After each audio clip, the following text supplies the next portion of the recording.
Today we're going to have a look at a Yugoslavian Model 2447. Now this is a somewhat typical rifle of the early 1900s. 2447 means that originally it was adopted in the year of 1924. Let's see if I can get a good picture there of that. It's marked on the receiver 2447 and also marked right here with the manufacturer that actually remanufactured these rifles in 1947. And got a little look there at the crest, the Yugoslavian communist crest. And like I said, it's a typical rifle of the time. It has a 24-inch barrel. And in the 1920s, a lot of the rifles also had the straight bolt handle like this. Now this rifle is a little bit atypical in that it is a slightly shorter action than your typical Mauser 98 actions that were used by the Germans, say like the K98 and also the GEW 98 from World War I. It's just slightly smaller. Let me have a little look at that real quick here. I brought one of the other bolts along from a 98-22, and you can barely actually see the difference. I mean, it's measured in like an eighth of an inch or in millimeters, so it's a very small difference. The bolt on these are very nice. I always like the teardrop shaped bolt handle, and the manufacturer really is top rate all the way through in these rifles. So like I said, the Mauser 2447. Another look at it here once. Typical of the time, the ladder sight in the back is graduated from 200 meters all the way out to 2,000 meters whenever you could actually use for volley fire. It has all milled steel components. You can see up here we have the sight hood cover up here that's missing on a lot of them. Now this particular one here doesn't have the cleaning rod that sticks in the front, but that's easily replaced if you want to. It has a little bit of wear to it just because it actually has been used by a Yugoslav or Serbian soldier. And going all the way to the back here, the buttstock is solid, and it even has the stamp of the original serial number on the stock as well, which is a nice touch. If you're actually into the Mausers and you like the Yugoslavia Mausers, you can get a lot of different accessories for them. I picked up a Serbian helmet not too long ago from Sportsman's Guide in decent shape, and was it Mr. Divac was the original owner of this. I don't know what decade that was in, but I would imagine it had to be a few decades ago at least. Other things that you can get that are Yugoslavian are the cartridges. Now these aren't as available as they once were. I used to be able to buy a case of 900 for $86. I got the one time at a gun show.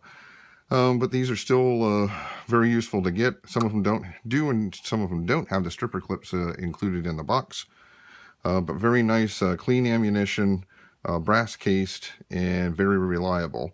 I bought them from 1954 production all the way up to, I think these are actually 86. Let me take one out here and take a quick look. You can tell if you look at the back here, these are actually 1992. And they're even newer than what I thought. So they're very good to shoot. Of course, they're full metal jacket, the military type, and they also are what they call corrosive ammo, which just means that the powder in them and the primers actually produce a type of salt that will pull in water and actually make any metal that it's exposed to once it's fired rust, any steel rust. So all you have to do is, I have Sweet 7.62 that I talk about in my other review. And basically you just clean your rifle normally, run the sweets through the bore. I usually run it through once and then dry it out, and then run some regular cleaner through it to clean out the sweets, which has ammonia in it, which will break down the corrosive salts from this powder that's in these and the primers that are in the corrosive ammo.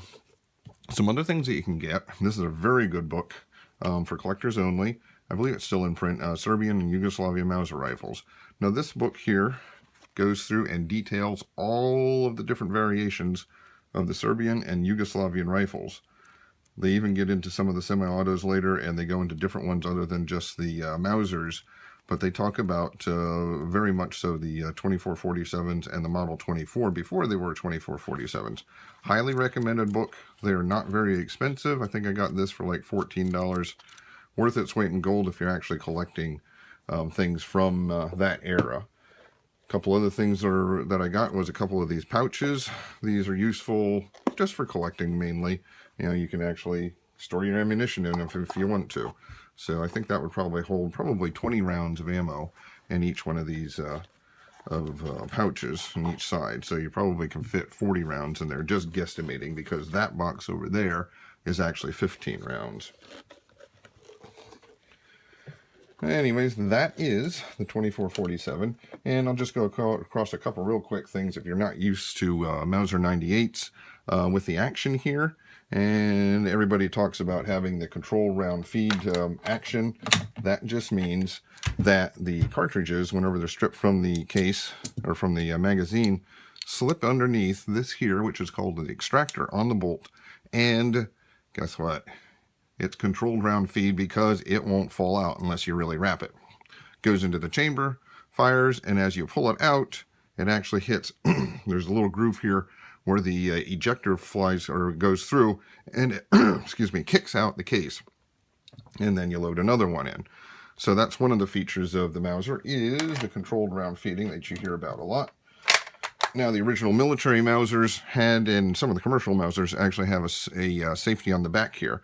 So this is a very positive safety that actually blocks the firing pin. So if you would happen to drop your rifle, it would not go off because the firing pin is physically blocked by this piece right here. So all the way to the right, just to review, you know, just for people that haven't used the Mauser before, all the way to the right is unsafe, and it locks the bolt handle, so the soldier wouldn't be knocking his bolt open while he was in the field and bumping into things and just doing everything that you have to do in daily life out in the field. So all the way over is safe and locked. Middle position, you can see that there, is actually safe as well. Does not pull the trigger.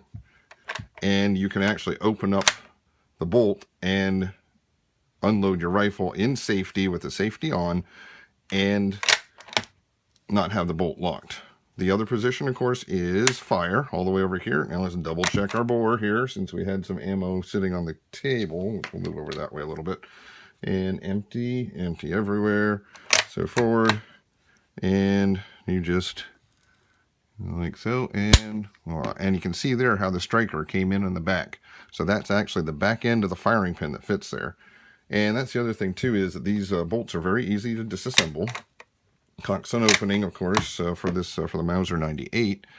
And to disassemble the bolt, all you have to do is put it up in the middle position, pull your bolt back, remove the bolt from the rifle, and right here on the side is this little thing here. It's like a little D-dent. It's spring-loaded. You take and push that in, and then turn your bolt to the side, and you'll see it comes right apart very easily. Now you can also disassemble this. You need to have a thing to put this in, to push down on. You push down on it, and then you actually take and turn out the striker and pull it up, and then you can actually get into your firing pin and do any maintenance that you need to on the spring. So very user-friendly for soldiers in the field. An individual soldier didn't have to go to their unit armor or anything like that to clean out their bolt if they had any problems with that. So let me just put this guy back together, show you how that does. It just goes through. It does, no, let's see here, one click, and you're done. And back in your rifle you go. It's one of the nice things about the Mauser 98 is that it's so user-friendly because it was used, or was made to be used by soldiers in the field. This rifle here also is kind of nice in that it has a little bit of tiger stripe here in the back on the right side of the stock, and it's kind of hard sometimes to see that in different light. But it's very nice rifle. I've enjoyed shooting it. Check out my other video where I actually have it at the range. And thank you again for watching my videos, and subscribe. Thank you very much.